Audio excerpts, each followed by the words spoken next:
So, my name is Emily Petrov, and I was asked to moderate a discussion with many of our speakers from this morning, all of whom are in some way related to observing with telescopes, on the sort of broad topic of observations. Uh, so, I wanted to start off with just a few slides about what we talk about when we're talking about observations that we make with radio telescopes, since I know there are theorists, non-radio observers in the room, and I think it's kind of useful to go through what we actually measure with a radio telescope, just so we're all on the same page.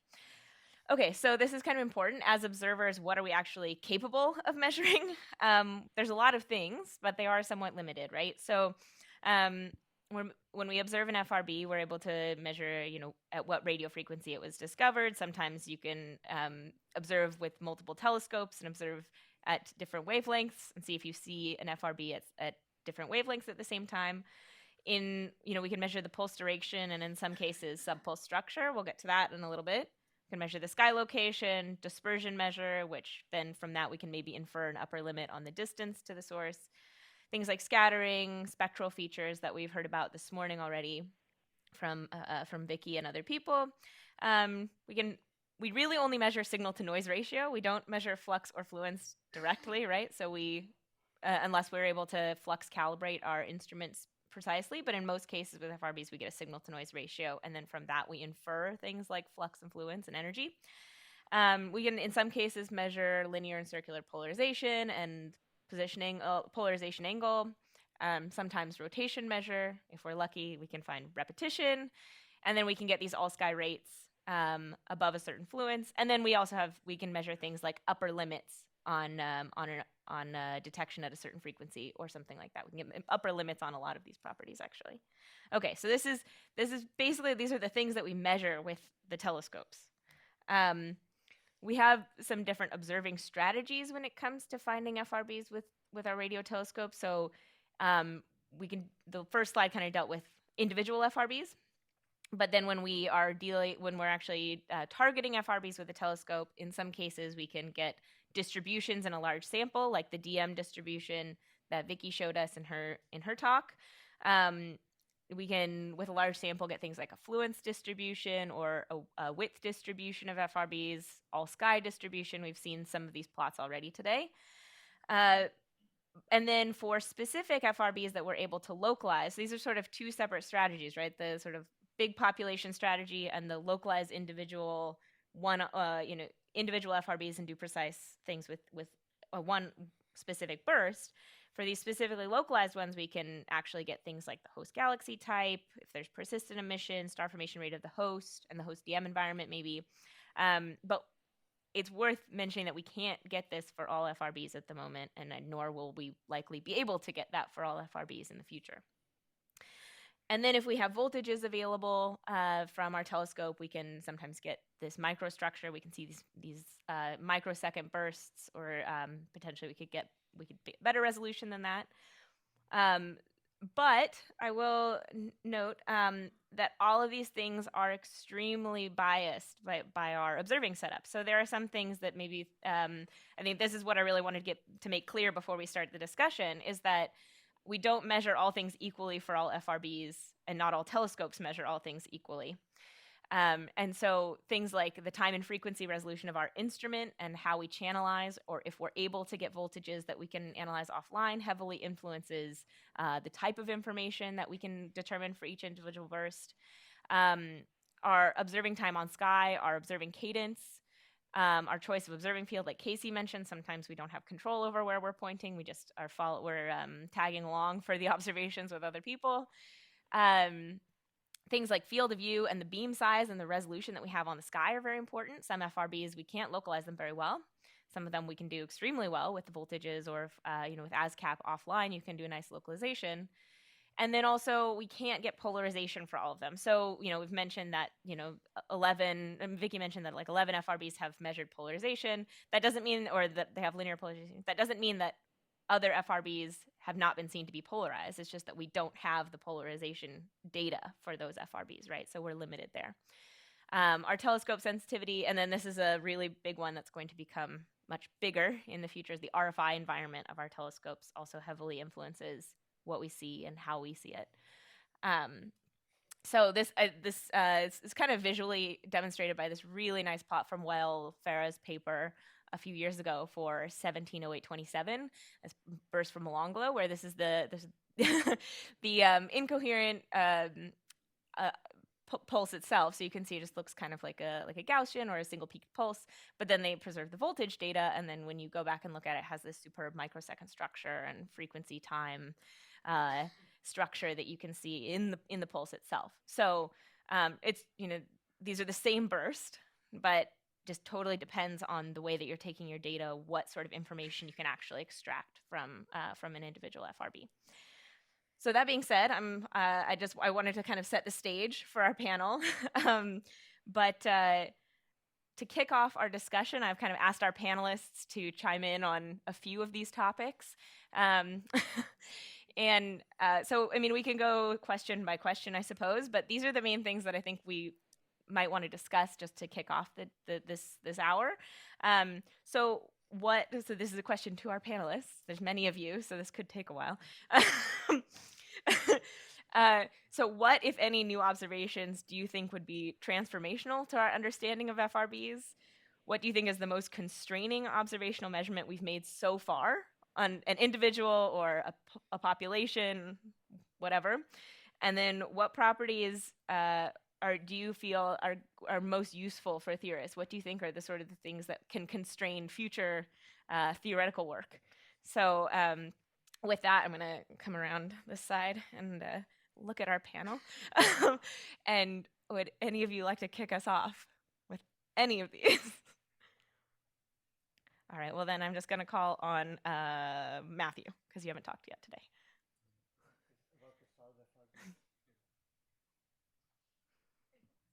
The release of the CHIME results for number one.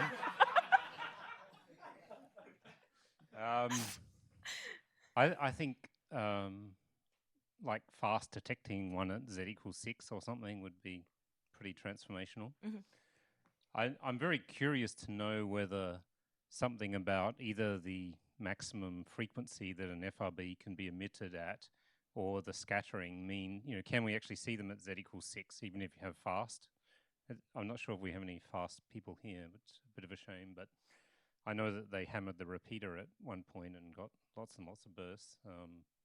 I believe there's no periodicity. I think a periodicity of 16 days is really, really interesting, but a periodicity of like 6 milliseconds would also be really, really interesting. So I think, that's kind of where I'm thinking about transformational things. If you look at how much money we're going to spend on the SKA and how much money we spent on CHIME, I think that there's an interesting case for a dedicated CHIME-like facility, maybe slightly higher frequency, maybe a sort of an international project or something at a radio quiet site that could be detecting these things many times a day, but also doing things like pulsar timing. Like, I haven't heard anything yet about the pulsar timing out of CHIME, but I know that they're looking at hundreds. I mean, we look at 400 with Malonglo, and it's got crap sensitivity. So things like a dedicated cylinder-y pulsar timing FRB thing is interesting because there's no moving parts on these telescopes, which makes them a lot cheaper to run than ones that do move. I've probably spoken enough about bullet point number one. No moving parts, I guess. I thought you just invented DSA 2000 there. Sort of meets your spec of a dedicated telescope that is low cost, but will do lots of FRB localization and pulsar timing. Right. Ryan, did you have something? But shouldn't it be in the southern hemisphere to match up with LSST? Don't you need LSST to get your photometric redshifts? There's more galaxy in the southern hemisphere. Well, that's also good for pulsar searching too. Okay. So for the first point, I think I'll agree with Matthew on one of them, but on the other one, I'll suggest instead of a high redshift z=6 FRB, something like z= like next door would be a really, really interesting FRB to find, because that gives us a lot more possibility of digging into the host properties and possibly even identifying the specific source it's coming from. So very bright, very nearby FRBs somehow. I mean, finding one at z equals 6 would be great in terms of, yes, can be done, and the cosmologist will be happy with that, I guess. But in terms of finding out what it is, closer ones may be better. We had a comment. Can you use your microphone? Yeah. Is there a systematic way to find the nearest FRB? Is there like going on at Chime or? Yes, Stare. definitely. Yes, yeah, I'll take that because because we have. I mean, it depends on whether you think there is a cutoff to the luminosity function or not at the low end. If you make some modest extrapolations, but of order roughly an order of magnitude down, then certainly just make your antenna smaller and smaller, smaller. You see a larger field of view, and eventually you should be sensitive still to the nearest events. And so we have this project called STARE at the moment, where the paper just came out. I think it was in the archive a few weeks ago, maybe a month ago or so. And yeah, we've got a array of 3 DSA 10 feeds pointing up with the same receivers and everything, but they're spread by several hundred kilometers around the southwest US. And the idea is that anti-coincidence filtering can get rid of RFI, and anything that's coincident in the sites is real. And there's enough localization with this thing, just with the time of flight, to get you to any nearby galaxies. And so I certainly would agree with you, Shami and Wenbin, that I think this is there's a lot that can be done with very local events. Be that this depends on the intrinsic luminosity function of FRBs, and it may be that if it's sufficiently flat, the brightest things are actually the farthest away. Agreed. Yeah. Brightest, most luminous. Most luminous, sorry. Oh, sorry, the brightest that you see are actually the farthest away if the luminosity function is sufficiently flat. Yep. So if we're thinking about new observations, then the first thing that comes to my mind is that I think if we think ahead to an era of thousands or tens of thousands of FRBs, that propagation effects are really underexplored. Like, what will we do when we start finding gravitationally lensed FRBs? How can FRBs inform us about the IGM? Like, you can do things like, by cross-correlating foreground galaxies with DMs or scattering properties of background FRBs, you can answer questions like, how are the electrons distributed around galaxy clusters? Which is a question that's very, very difficult to answer with other cosmological observations. Did I get it? Do you have a comment specifically on that? Yeah. Okay, yeah. About this propagation effects, about this dispersion measure thing. Because recently I've read a paper by Matsutaka Fukuhita about how baryons are distributed in the intergalactic medium. And at least according to that paper, it's highly non-trivial. We should not think about baryon density between galaxies. There is no such thing according to this paper by Fukuhita. They are not even distributed according to an FW either. There are some very funny tails and whatever. So it looks like, and we have seen this beautiful linear, quasi-linear, whatever, correlation with redshift in a couple of talks today. So it looks like you people are already in a position to make some highly non-trivial statements about relevant for cosmology, because looks like you are quickly accumulating the necessary statistics here. Just a brief comment. Vicky, go ahead. Just 2 points. One, to come back to the low DM FRBs, that if you look in the among the published time repeaters, there's quite a few actually already that are very low dispersion measure, including the one that was, well, so it depends.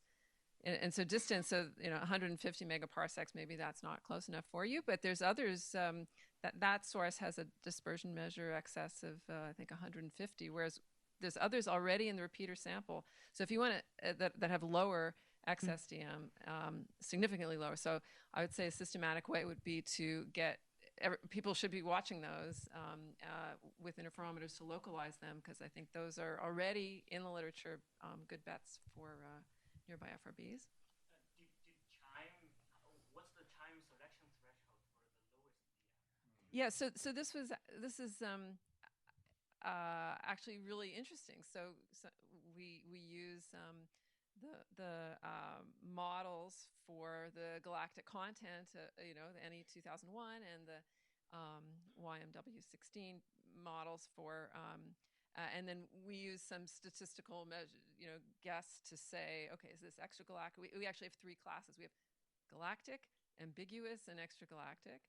And then so ambiguous, we'll keep everything, and we look at them, and then you puzzle sometimes, and you say, is this maybe it's in the galaxy? How would you know? You'd call it a rat if it was in the galaxy, and so you say, okay, proper motion? No, that's not gonna, how are you ever gonna do this? And then you say, okay, if you could localize it, and there's nothing there, then that's in the halo. Or now I hear they see some have nothing, and then you say it's a dwarf. But I see Chris wants to say something, so I'll stop. And then we'll go to you after that. Yeah, Chris. What's the brightest galactic burst Chime has seen? Can you say? Yes. I mean, if we're sampling, we see many crab giant. Yes, but giant pulses from the crab. I mean, the question's obvious, right? If you're sampling the tail of the giant pulse distribution at cosmological distances, you're also sampling the lower part of the distribution within the galaxy more efficiently than has ever been done before.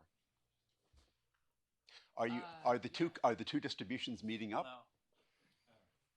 There's a big gap there. The brightest galactic and the faintest extragalactic. Yeah, is there like a?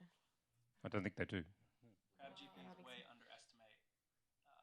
Well, but my question was more, just take what you're observing in the Milky Way and connect it up with what you're observing in the extragalactic universe. So the Crab energy distribution is pretty well characterized for a long time, and then I think Jim has a couple of papers on Mora on how to infer that. In principle, there could be other sources. So, yeah. But that's something we could look at. We haven't explicitly done that analysis. But I think it's a really interesting point, though, also to not even do this between the galactic and the extragalactic case, but just look as a function of dm. How many fewer do you see as you go to higher and higher dms? Because even that starts to tell you something about your how far down the luminosity function extends, right? And I think, yeah. So. We had one event. We were looking 70 degrees away from the Crab pulsar with Molonglo, and we saw an FRB from it. Well, Careful. and we thought, gee, that's amazing. It's got the same DM as the Crab, but we were pointing 70 degrees away. So it's amazing what you can find in a side lobe. That's familiar with that phenomenon. Could I ask one more question? Or? Yeah, very quickly, yeah. Okay.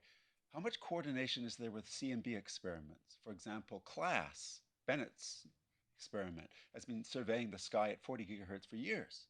They see a big chunk of the sky every day at 40 gigahertz. But with what time resolution? Oh, I don't think very good, but if you. I think there is a published South Pole telescope has a transient, which one integration long. They don't know how to infer it. They think it might be a GRB or potentially, but there are things like that happen.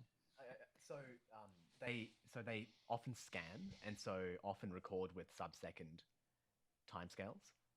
I know that people are searching. A big issue is that they're often done with bolometers, and so you get one channel, and so. Yeah. Okay, sorry. Roger's had his hand up for one time. If I take your first question literally, I would have thought the answer was to see a gravitational wave or a VHA neutrino coincident temporally. I mean, that would be, I think, the most transformational discovery. And not seeing them, of course, is also prescriptive. I mean, it would, if you find one, it rules out large swaths of possibilities. And if you don't continue not to find them, then I think that perhaps does the same as well. And to me, that's probably the most prescriptive, and it probably wouldn't be bad for funding either.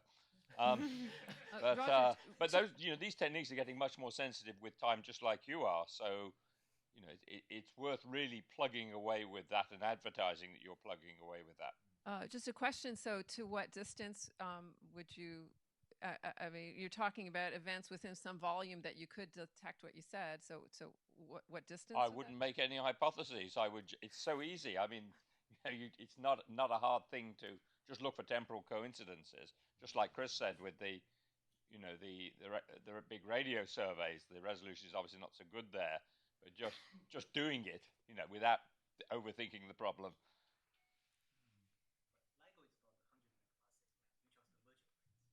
Yeah. Yeah, LIGO's out. Yeah, and it's getting if better. it's optimally aligned, it's getting better. There's one that's localized to 150 megaparsecs, so there's one. Don't overthink it. Just do it. Yeah, it was 40 megaparsecs. Yeah. Oh yes. Oh, sorry. Yes, Rihanna. Chris's question about the CMB telescopes. So they do sample at extremely high rates, but the reason they do it is because they get cosmic ray hits on the bolometers, and they can't distinguish between cosmic ray hits, and it's really hard. Like, it's not impossible to distinguish between the cosmic ray hits and FRBs. So if they had two bolometers looking at the same patch of the sky at the same time, and you get a coincident hit, that would be an FRB. But with a single pixel on each location, it's really hard. But yeah, people have tried. As Casey mentioned, the SPT has looked at this a little bit. There was one of you about to. I'm gonna make a yeah. quick. I was going to get into your second point actually, because if I would think about what has really constrained the field so far, I mean, the obvious one is the time resolution, right? They're millisecond bursts, but really, when you look at it, they can go from a few microseconds all the way up to tens of milliseconds, right? And then, of course, the next thing you go is the energy, right? Once you have some localizations, you've got a sense of the energy scale,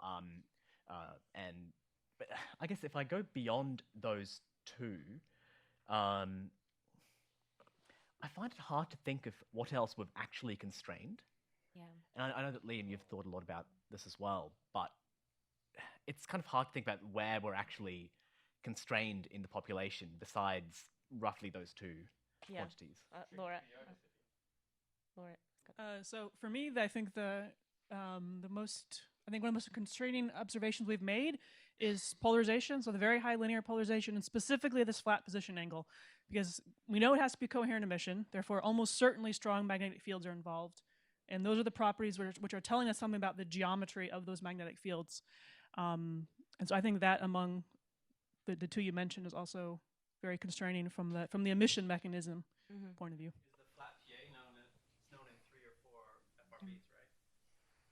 Well, it seems, I'm doing this from the top of my head. I think the ones where you have very high time resolution, where you actually have many points across the profile, if I remember correctly, show flat. I mean, this ASCAP one is new. Of course, that's different.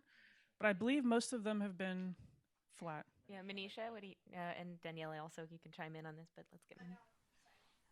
I was just going to say the Missouri one also has a PA swing, but then the one Ryan showed. Yeah. And yeah, so basically that is maybe characteristic of R1, but I don't think we have been able to measure a PA for most of the other FRBs. Yeah, but arguably, yeah. I mean, it's true. There's just a few points across that. That's why I say very well resolved. Yeah. I mean, yeah, it has to be temporally resolved, and it can't be scattering either, right? So if you scatter broad in it, it will still stay flat, I think, or could potentially still stay flat, right? So unless you have ridiculously different magnetic fields in different regions in different propagation but I mean, flat PAs is not. You know, you have to be careful when you interpret those for many of the pulses. Oh, and I just wanted to add that I can think of lots of radio pulsars where it's totally flat position angles, but yeah. So the other constraining thing I was mentioning was strict periodicity. If you could identify that there was an underlying strict periodicity in the FRBs, then you could say, I mean, it would somewhat conclusively argue for something which was not a stochastic mechanism for the production. Yeah. Well, if you'd asked me that question too before last week, I would have said periodicity would be the thing that would break this open. And yet we're here still sort of throwing our hands up like, it could be this event. Burst. I got you. Okay. Right. But even then, that one is pretty definitive what's happening. But I do feel like this 16-day period would have gotten us closer to answering simple things about is the emission mechanism dominated by the source, or is it a propagation effect that's really contributing to the luminosities we see? And we don't have an obvious answer to that yet. I'm surprised.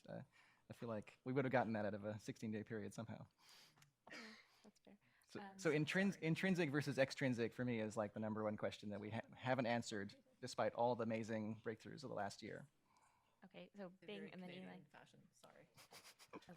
So first, I want to echo what Roger said. I do search for some information regarding the gravitational wave association. So we looked into that. If we look at the DM less than 100 FRBs, once we collect, say, 100 of them without any association, that rule out 10% of the FRBs are associated with double neutron star mergers. If we got 1,000, then that rule out to like 1% FRBs are associated with neutron. So there's a paper on that, just to work out the absolute numbers. But in terms of these most constraining properties, as a theorist, I think so. Some of the properties, they are more like footprints, fingerprints, but some of them are really smoking guns. And smoking guns, of course, gravitational wave association is important. The periodicity is very important. Even the binary periodicity, I think, is already very important. One related question to the earlier discussion is actually the difference between rats and FRBs. If we get these two populations very nearby, and how do we tell which is which?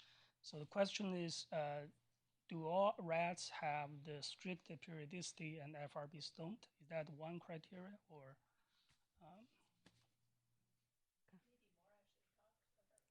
Yeah, where do you want to jump?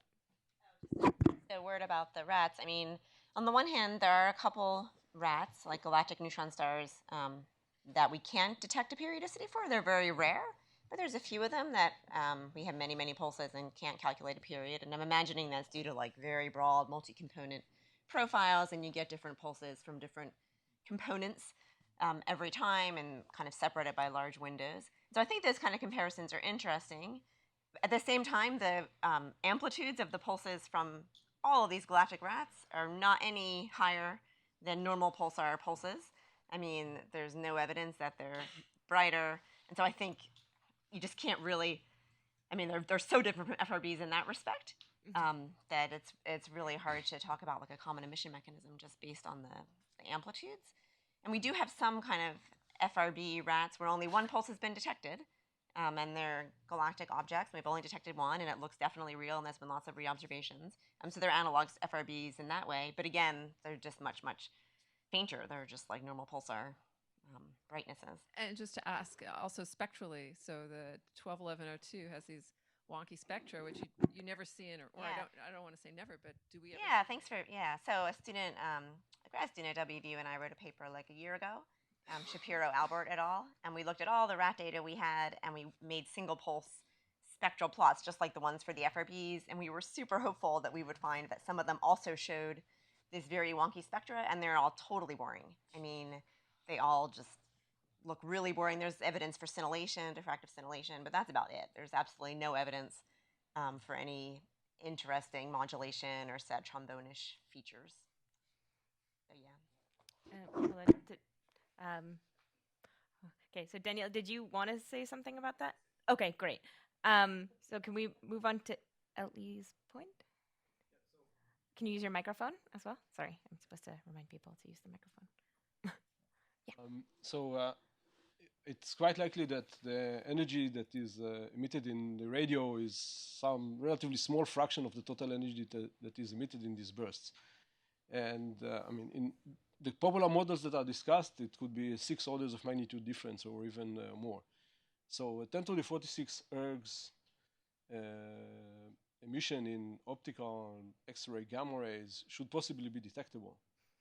And so I think that follow-ups of well-localized events for deep exposures or a shallower, very wide field of view observations in optical X-rays, gamma rays could be very,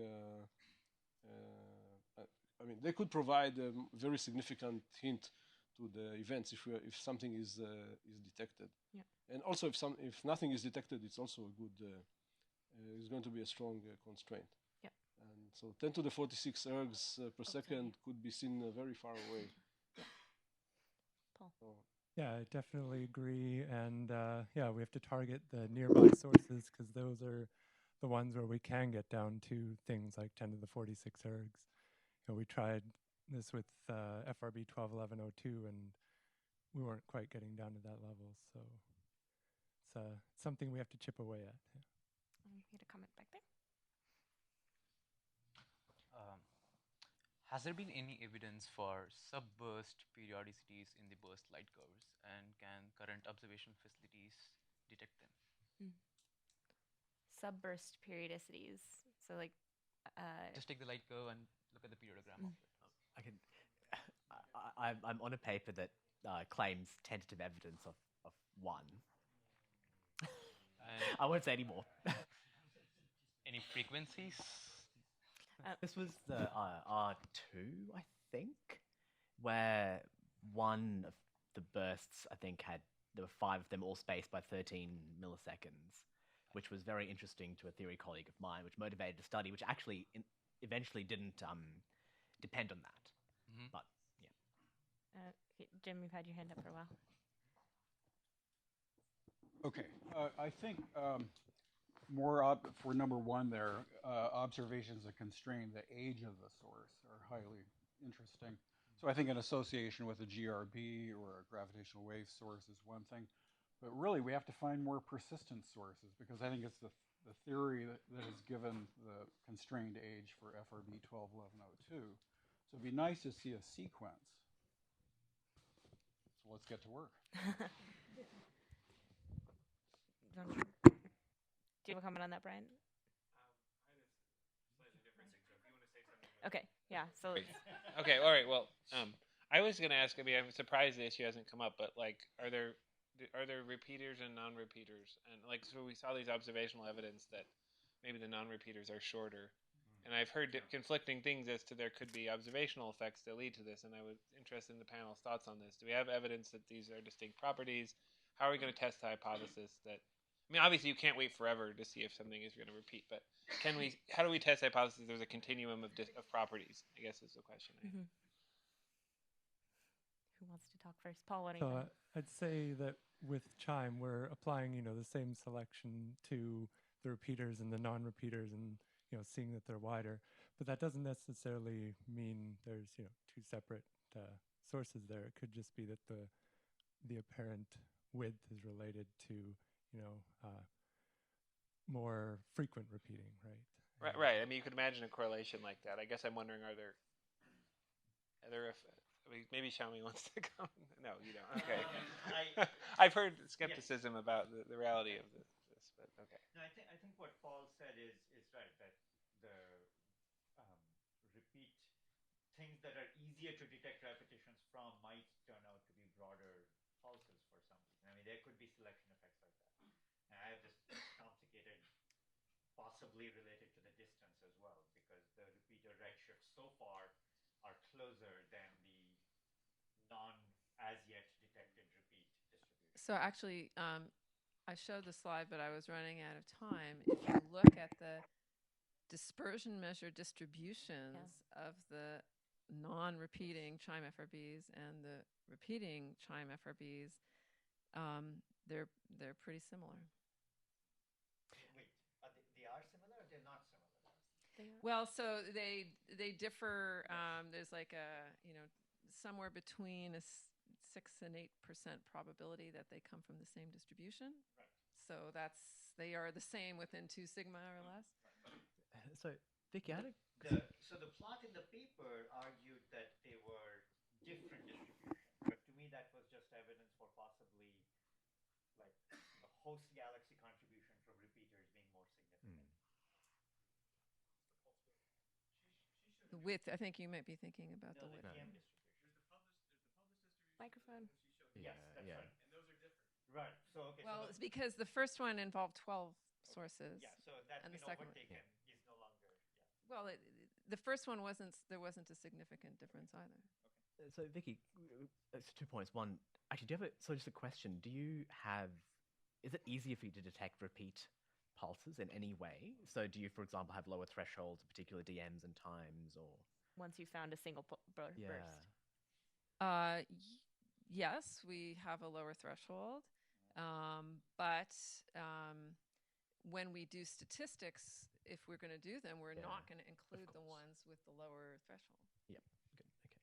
Okay. Didn't some of the non-repeaters become repeaters? So that figure evolves with time? Because some of the ones you've marked down as non-repeaters, you just haven't got the second pulse yet. Yeah, so we're always very careful to say apparent or as of yet non-repeaters. We don't know which is a repeater and which will not be. What about sad trombones versus non-sad trombones? Yeah. So Brian, back to your point as well. I think I really look forward to the volumetric rate analysis being done with hundreds of events as well. I think that would be. I think that one thing will obviously be the host galaxy properties. If all the non-repeaters come from the same host galaxies, I might just say maybe repeaters evolve into non-repeaters or vice versa, or maybe they're fundamentally related. Another way you could do it, we have an undergraduate student, Daniela Brightman, who's working on this, doing simulations of, say, let's say every repeater had a same Poissonian rate, and then you, which might not be true, but it has some luminosity distribution, then you spread them out in redshift space, and then you see what you observe. How many times would you see repeats? Is that consistent with what we're seeing? And if not, can you tweak anything like, oh, they follow star formation, or they have a constant density in redshift, or maybe they just have different luminosity distributions, but they're still all Poissonian at the same rate, or maybe you have different rates, or maybe some are periodic, some are not. So the problem is that space to answer the question crisply using statistics is very, very large and hard, but you can get somewhere. You could at least rule out some areas eventually with good statistics. But Vicky, 121102 is still not a repeater at Chime, is that right?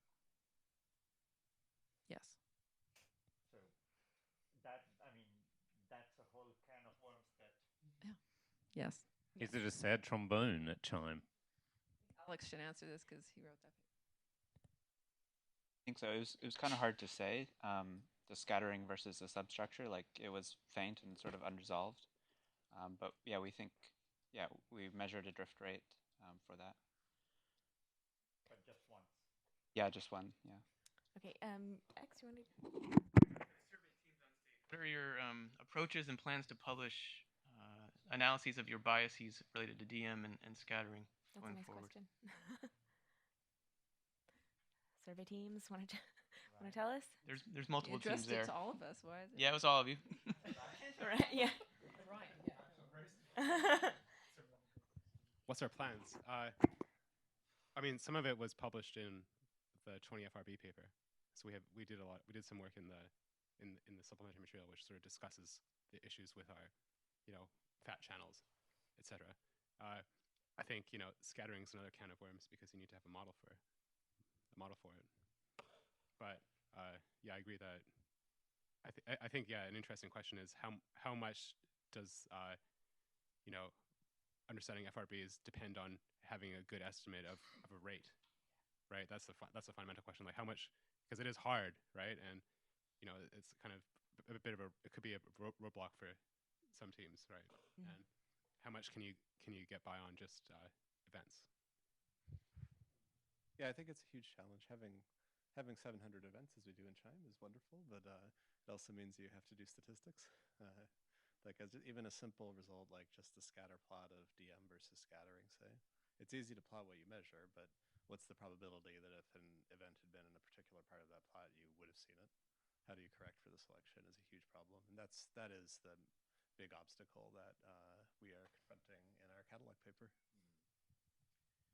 And I'd also turn it around and say, I actually think that looking at distributions, for example, with DM, with fluence, with pulse width, and so on, are kind of hard to interpret, given the lack of knowledge about a lot of intrinsic properties, like the intrinsic spectrum, like the effects of scattering in some cases on your detection biases.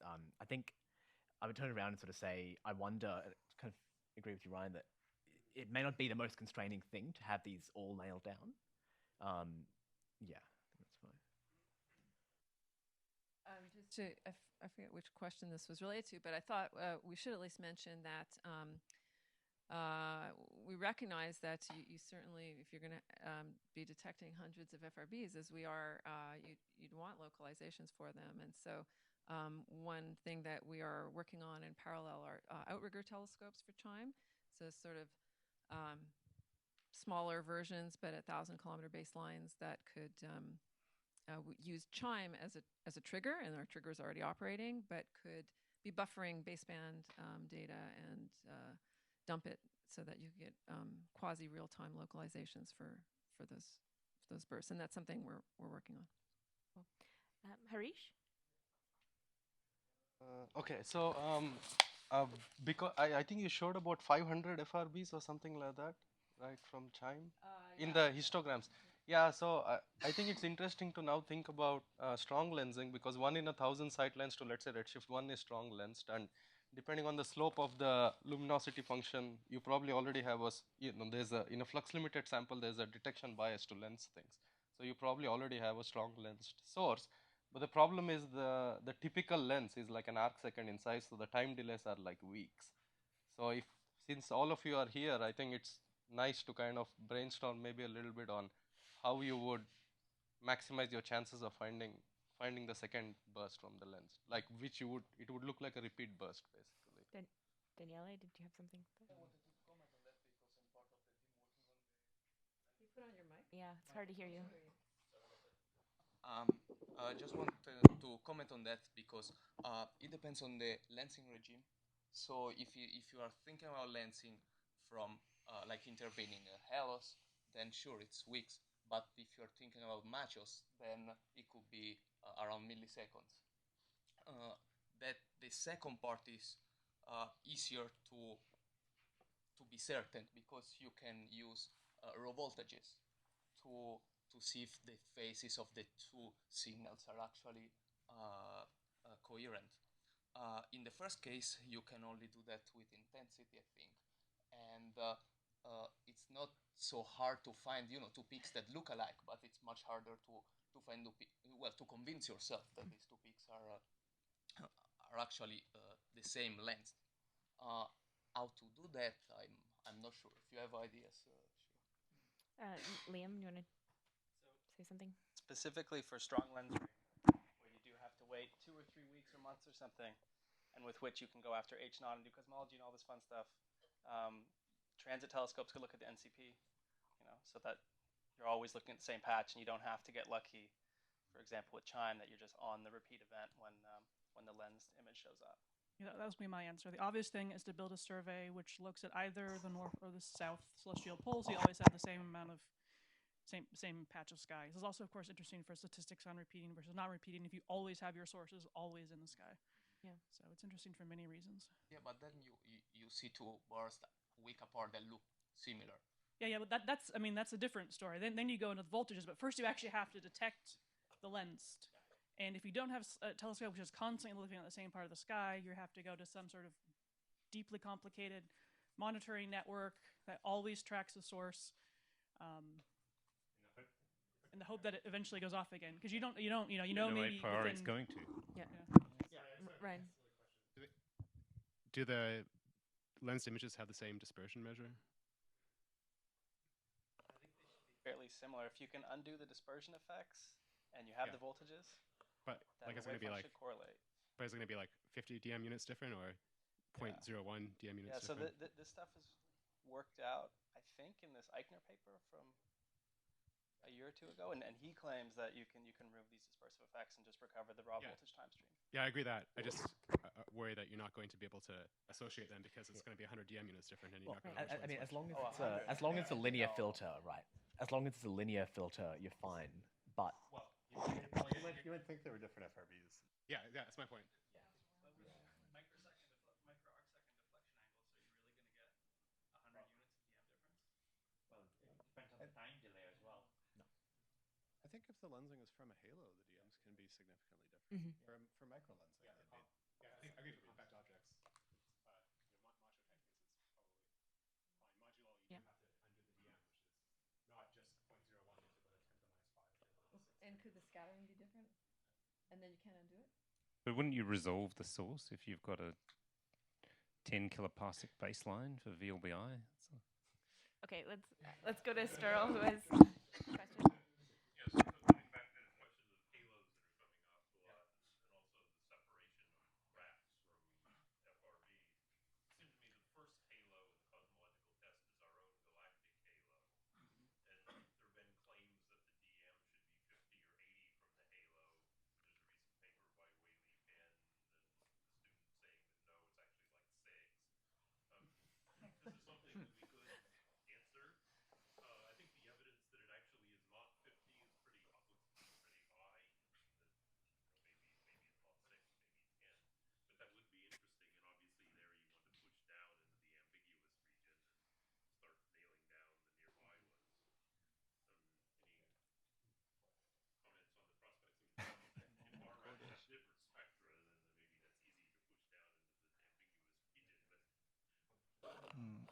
Yeah, I would just say staying out of the galactic plane is the obvious thing, because rats and pulsars are mostly in the galactic plane.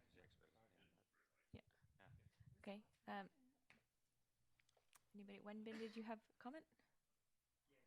Very quick comment on the strongly lensing picture.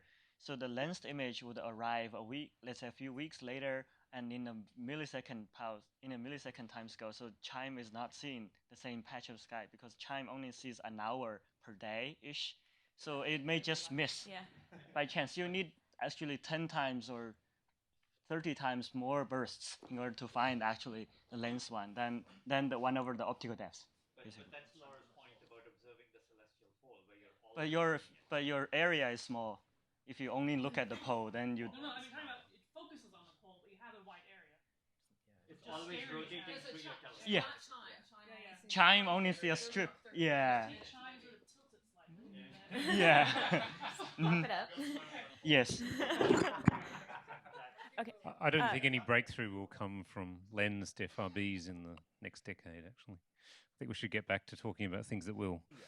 Casey? So it hasn't come up, but my favorite answer to number one is the Hail Mary, where you're looking for like supernovae or other classes of cosmological transient that are associated with FRBs. So since it hasn't come up, I feel like that is also a valid strategy for going at oddballs that are very informative.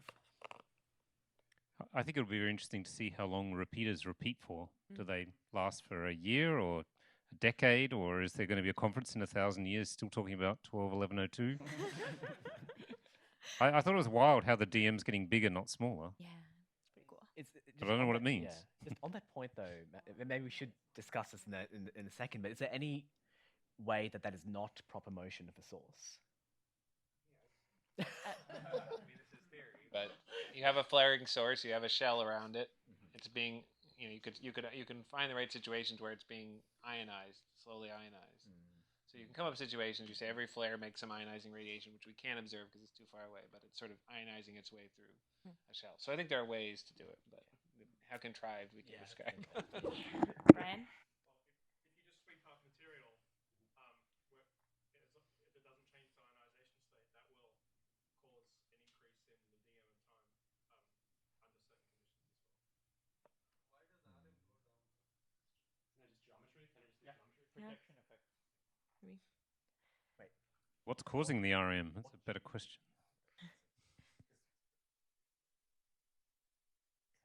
Kiara? I wanted to ask a question unrelated to this. So when I spent some time in Bonn, there was a person who was dedicated to advocating for keeping some radio frequencies clear in Germany to make, to help mitigate RFI. Is that still going on, and is anyone else doing this, like in a very kind of practical way of, so that you don't actually have to go in and zap so much? People do it all the time, and we're losing because the cost of the spectrum, or the commercial cost of the spectrum, is worth all of our salaries put together many times over. NRO has a spectrum protection officer whose job it is to try to negotiate these things. But when Motorola says it costs us 25 extra cents to put in a filter per handset, so we are not going to. So actually, I think a transformational change we should be considering is how we can monetize the information in our band passes Because we have all the cell phone stuff. Surely there's a way to like. That could be it. I think we would actually have trouble getting ethics clearance for our experiments if we were dumping voltages from phone calls.